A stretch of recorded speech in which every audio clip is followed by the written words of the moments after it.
Football is a game of joy, beauty, and passion.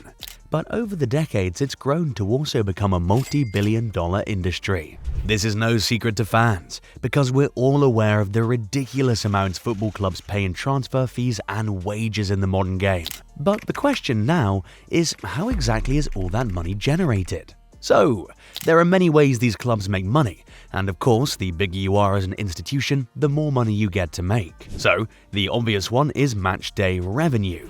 Big clubs around the world have huge stadiums with large capacities, and that's usually a major source of income for them. They sell matchday tickets, season passes, and VIP packages to fans.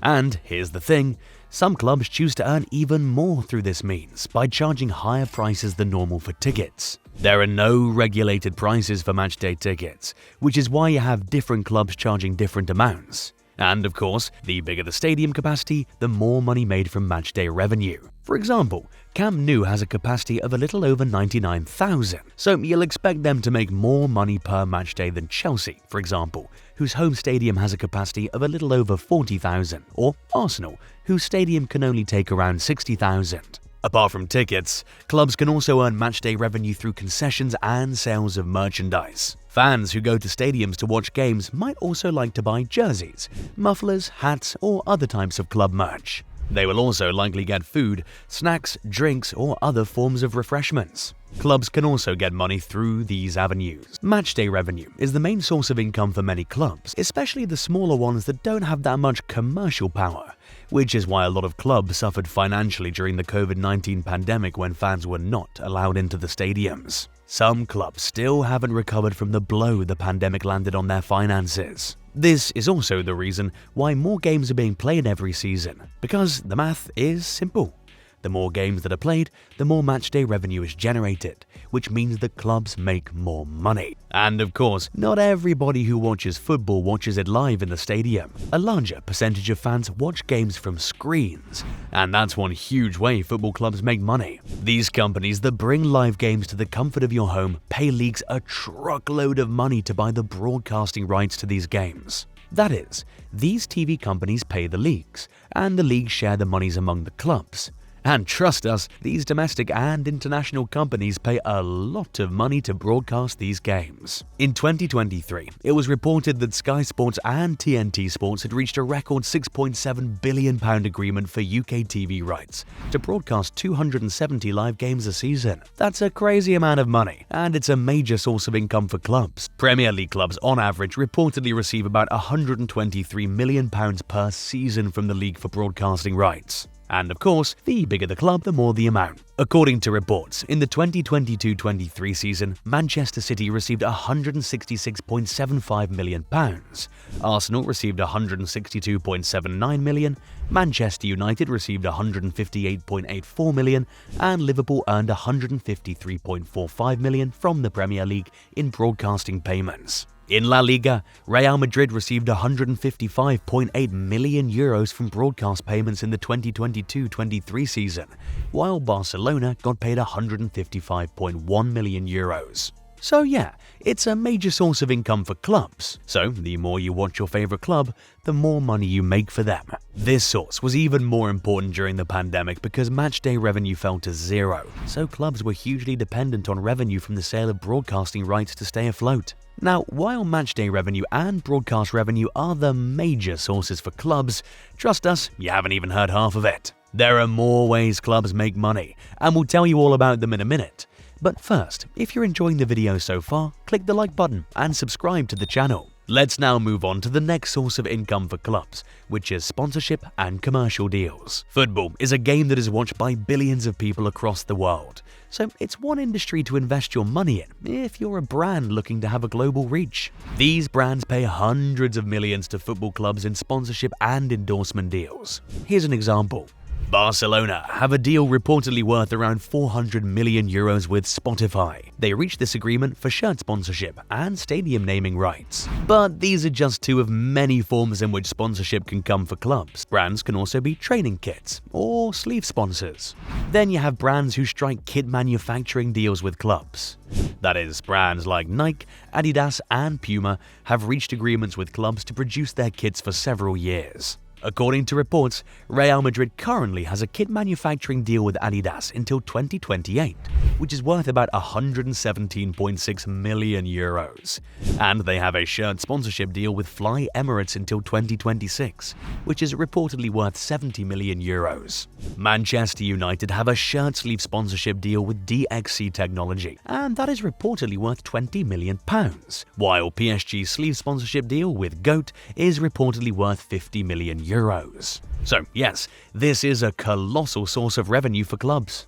And of course, the bigger the club, the bigger the brands they would attract, and the higher the amounts they would be able to get from deals like this. And you should know that this isn't a new thing. It's been profitable for a long time. Way back in 2011, Man City reportedly reached a £400 million agreement with Etihad for shirt sponsorship and naming rights for 10 years. Now, another way clubs make money is one you're used to, through their players. Clubs make money through the sale of players, and for smaller clubs, this is particularly huge. Big clubs are always looking to strengthen their teams by buying good players, and smaller clubs take advantage of this to offer up their players and make a lot of profit for themselves. And of course, this gets even more profitable when the player is a product of the selling club's academy, which means that every penny realized from the sale of the player goes down in the books as a profit. For example, Aston Villa and West Ham made pure profits from the sales of Jack Grealish and Declan Rice respectively,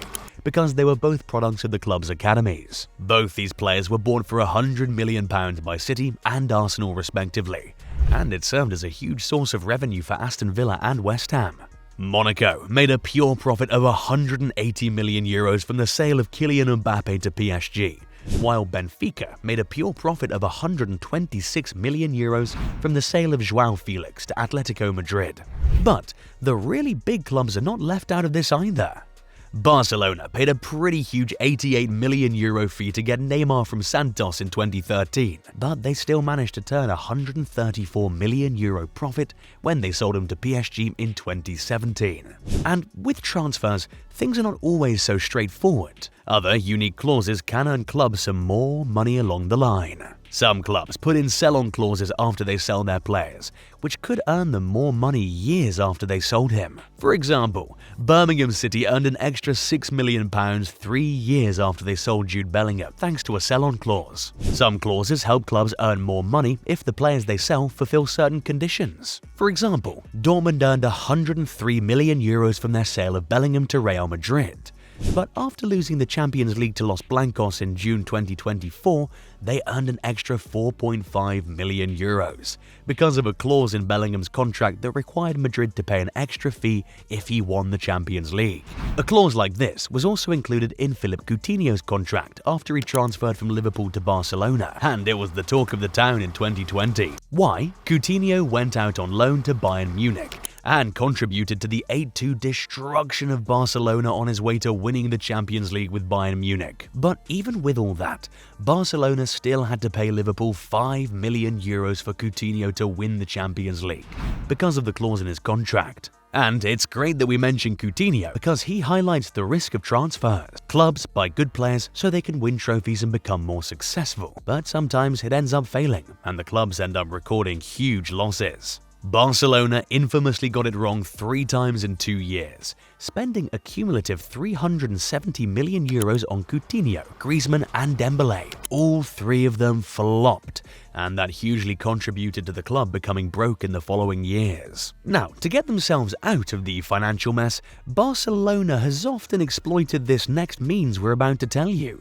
selling their brand. They reportedly sold 49% of Barca Studios for €180 million, and that's just one of the many things clubs can sell to generate revenue. The most famous move is probably the sale of jerseys. This is why the presence of superstars at a club is always important. Big names drive fans to buy jerseys, and that earns clubs lots of money. According to reports, Real Madrid earned about €800,000 in revenue from the sale of Kylian Mbappe shirts on the first day. Yes, just day one. It gets that crazy. Perhaps even crazier was when PSG earned over €1 million from the sale of Messi's shirts in just a few hours. Essentially, the bigger the stars you have, the more revenue you can realize from shirt sales. Clubs can also make money from selling other types of merch, including mugs, pens, scarves, training kits, hoodies, phone cases, and what have you. And once again, the bigger the club, the higher the revenue that can be realized. The huge clubs have stores in different countries, which allows them to benefit from their global fan base. There's also the area of licensing, which is interesting. For example, apps and video games like EAFC pay clubs to use their name, logo, and player image in their products, and that's a huge source of income for football clubs. And of course, we could never forget the revenue realized from prize money. Clubs strive to win trophies and finish high in the table because it's a thing of pride and it's what the game is about, but they also want to win because it's how they make money. You see, the winner of the Champions League gets €25 million, the winner of the Premier League gets £48 million, the winner of the FA Cup gets £2 million, while the winner of La Liga gets just a little over €60 million.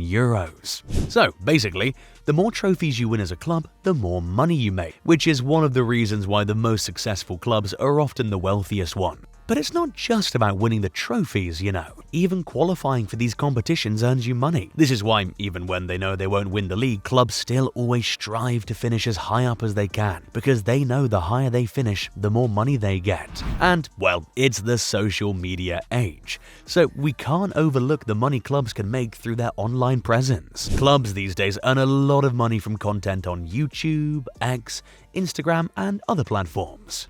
They also earn from ads and collaborations. In addition to that, a lot of clubs have their apps and they charge for subscriptions, so that's another way they can make money. Finally, there's the external source, which traditional fans still refuse to accept. These days, we see billionaires, conglomerates, corporate bodies, and investment groups taking over clubs and instantly pumping billions into the club. We've seen it with Manchester City, Newcastle, PSG, Chelsea, Manchester United, and a few other clubs. Seeing this development in recent years, financial fair play rules were introduced to regulate how much external funds are spent by clubs.